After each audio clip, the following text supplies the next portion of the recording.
Hi everyone and welcome to the CYP Active Lives webinar for the academic year 17-18 about the report that was published in December 2018. This is the first report that we've had about children and young people's activity levels for 5 to 15 year olds. And schools are selected randomly by Sport England using the educational database, roughly about 8 schools per borough per term. 3 classes from each school are selected from 3 different year groups. And then the schools will complete an online survey link and the teachers will complete as well. For years 1 and 2, parents will also complete the survey for the behavioural information, while children will complete the attitudinal information. So last year, nationally, 2,000 schools took part in the survey, which was 130,000 children and young people. In Greater Manchester, 55 schools took part in the survey, which was a total of 2,990 children and young people responses. And on the screen you can also see a breakdown for the different boroughs, how many schools took part and how many responses we had for each borough. So the survey measures 4 of the 5 government outcomes. It measures physical well-being, so how many of our children and young people are actually achieving their 60 active minutes a day. It measures mental well-being, around how happy they were yesterday, how happy they are today, how satisfied they are with their life nowadays, and how much they think the things in their life are worthwhile. It measures their individual development, so how hard they keep trying at something, even if it's hard. It measures social and community development, mainly around social trust, so how much they can trust somebody of their own age in their own area. So for physical well-being, nationally, 6 in 10 children and young people are not achieving 60 active minutes a day on average across the week. When you look at the screen, 17.5% of children are active for 60 minutes every day. 25.7% of children and young people are active for an average of 60 plus minutes a day, but not every day. So they might do 2 hours on a Monday, but they might do nothing on a Tuesday. But on average across the week, it's 60 minutes a day. 23.9% of children nationally are fairly active, so they don't reach an average of 60 minutes a day. And 32.9% of children and young people do less than an average of 30 minutes a day. When we look at the activity levels across Greater Manchester, it's quite similar, in that 6 in 10 of children and young people across Greater Manchester also don't reach an average of 60 active minutes a day. Slightly lower, with 16.5% of children and young people actually achieving 60 minutes a day, 23.4% compared to the 25.7% nationally that are achieving an average of 60 minutes across the week. 24.3%, which is slightly higher than the England score, are fairly active, so achieving an average of 30 to 59 minutes of physical activity a day. And then 35.8%, which is higher than the England score of 32.9%, are achieving less than an average of 30 minutes a day. So when we break this down across the boroughs and across the localities, you can see from Bolton over to Wigan how active children and young people are in each borough. For every borough, apart from Bury, the less active children are the highest in number. In Bury, there are more fairly active children than there are children in any of the other categories. But as you can see, there are quite a lot of children and young people in every borough that are less active. Manchester and Tameside, you'll notice, don't have an active everyday bar. It's not because none of the children in Manchester and Tameside are active every day. It's just because there is not enough data to make this significant. We need at least 30 responses in order to be able to show the information, and there wasn't for those 2 boroughs. This chart just breaks down those percentages into population, so 24.7% in Bolton that are active every day equates to 10,400 children and young people.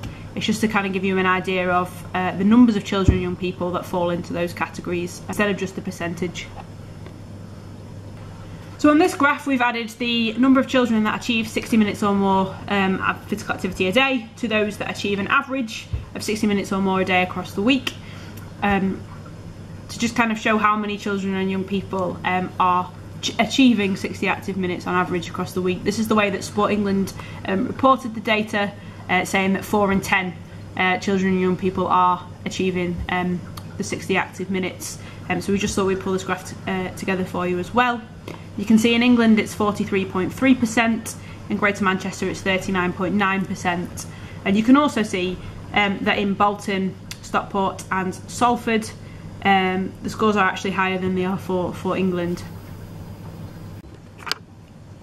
So more children are active at school. They actually achieve 30 minutes or more every day of sport or physical activity. But there are also more children who are less active at school that don't achieve an average of 30 minutes a day.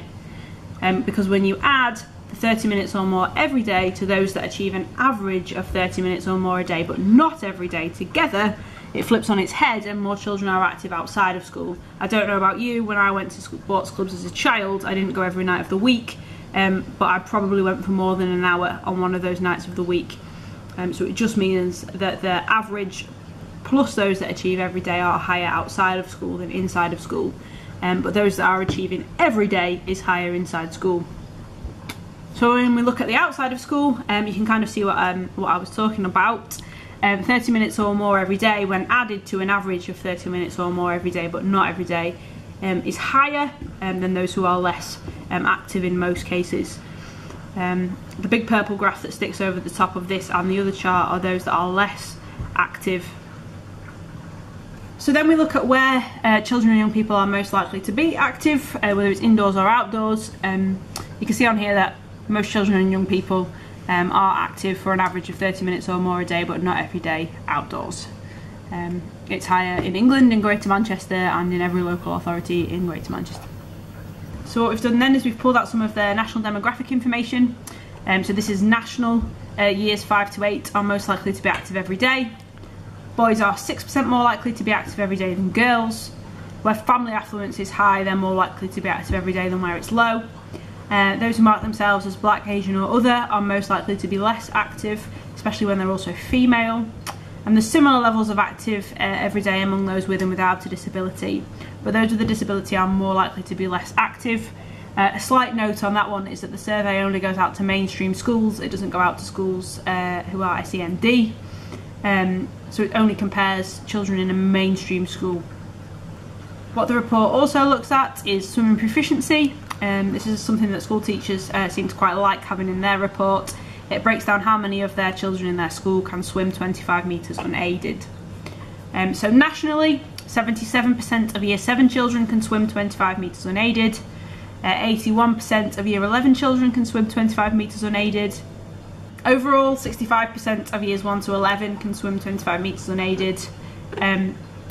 One of the most shocking statistics really is that 86% of children from the most affluent families can swim, whereas only 42% from the least affluent can swim. And there's a 3% difference between boys and girls and their swimming proficiency. This graph shows the number of Years 1 to 11 that can swim 25 metres unaided in Greater Manchester and across the boroughs. So in Greater Manchester, 61.3% of children can swim 25 metres unaided, and then obviously you can see in Stockport and Wigan swimming levels are quite high, whereas in Rochdale and Oldham swimming levels are much lower. So mental well-being. Nationally, boys have higher average levels of mental well-being than girls. Mental well-being is higher for those that are more active, so the more active you are, the higher your mental well-being is. There's also a positive association with volunteering and mental well-being. Those who volunteer are more likely to have better mental well-being. On the side you can see at the top how Years 1 to 2 score themselves. So how do you feel today? They click on either the sad face, the medium face or the happy face, and you can see that 83% of children nationally felt happy on the day that they completed the survey. In Years 3 to 11 they're asked, how happy did you feel yesterday? It's a mean score out of 10, so 10 is happy and 0 is not happy at all. So you can see the scores range from 7.9 in Years 3 to 4 right down to 6.2 in Years 9 to 11 nationally. In Greater Manchester, this is how it breaks down. So Greater Manchester, 7.25 is the mean score for how happy they felt yesterday. This is in Years 3 all the way across to 11. And then you can see the difference from Bolton to Wigan, with kind of scores in Salford and Rochdale being quite high, and scores in Stockport and Manchester being lower. Also asks children how satisfied they are with their life nowadays. In Greater Manchester the mean score for that was 6.51. Again, you can see in Tameside and Manchester the scores are low, whereas in Salford and in Bolton the scores are higher. Children are also asked, to what extent do you think the things you do in your life are worthwhile? In Greater Manchester the mean score is 6.65. Manchester and Tameside quite low, below 6. Salford sticking out at the top again at 7.81, being the mean score. So individual development. This is if they find something difficult, whether they keep trying until they can do it.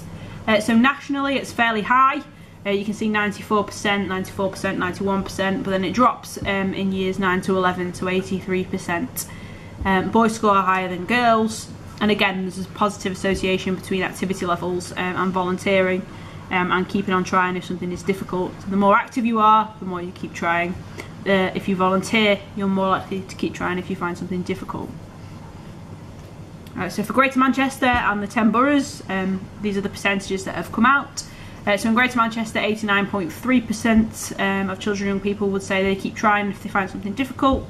Obviously scores being really high in Bolton, Rochdale and Salford, and again lower in Stockport, Tameside and Manchester. So community development, this is around social trust.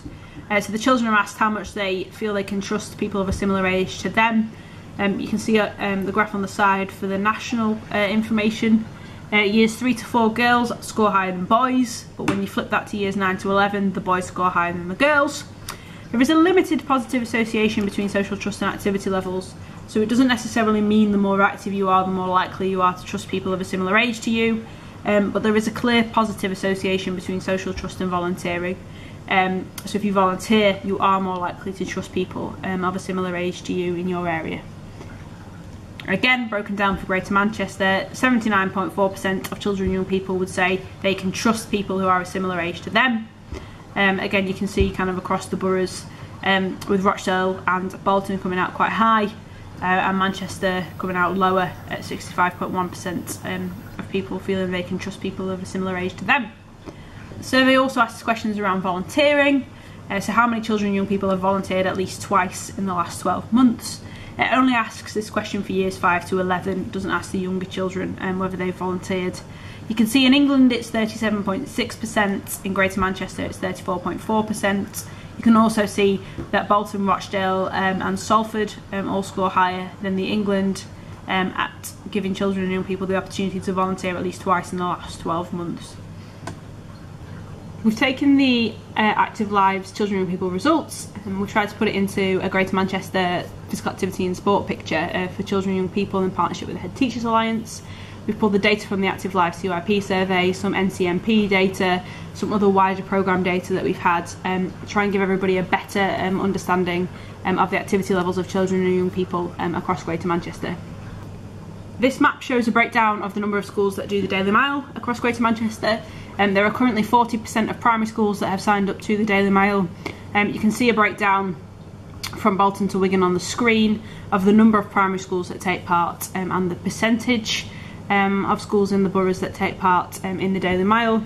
There's also some contact information on the bottom if your school or a school you know wants to get involved in doing the Daily Mile. The top map shows the number of satellite clubs there are in Greater Manchester based at a school site. So there's currently 367 sustained or new satellite clubs across Greater Manchester, and 11,512 young people have attended a satellite club since 2012.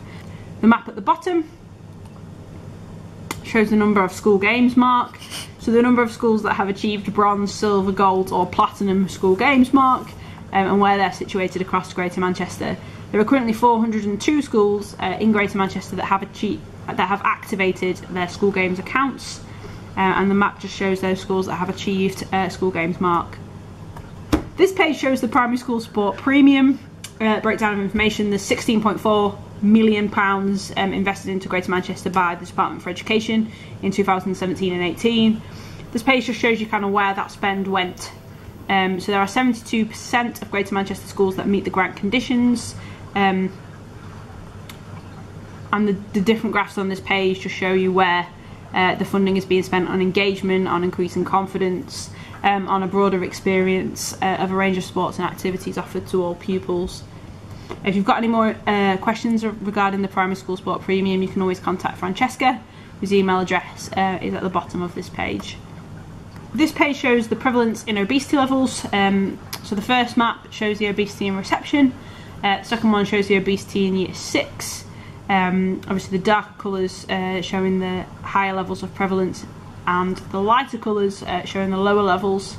You can see at the graph on the bottom, the pink line shows those who are overweight or obese in reception, and the purple line shows those who are overweight or obese in year 6. Obviously you can see in every borough in Greater Manchester that goes up